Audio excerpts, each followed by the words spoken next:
তুই তোমাকে কহেছিল তোর শালির নাকি এখন বিয়ে লাগাবো না, তোর শালিকে আয়ে বিয়ে পাস করাবো, তারপরে নাকি তোর শালির বিয়া দেবো।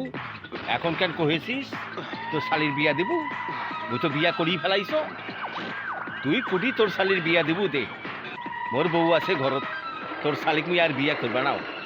মুই তো তোকে কহেছিল মুই তোর শালিকে বিয়ে করি, তখন তো তুই রাজি হোস নাই, মোর সাথে নাকি তোর শালির বিয়া দিব না। তোর শালি নাকি আয়ে বিয়ে পাস করছে, এখন কেন কহেছিস মোক বিয়ে করতে? কেন তোর শালি কি আর কাউরে পছন্দ করছে না মুখ ছাড়া? তোর শালি দেখতে শুনতে ভালো, যা মুই করিম। তুই যা, অরে ধৈর্য লই আয়, অরে কুতকুতি দিয়া সিসিং ফাঁক করে অরে বাঁশ দিমু, বাঁশ অঝরা বাঁশ দিমু।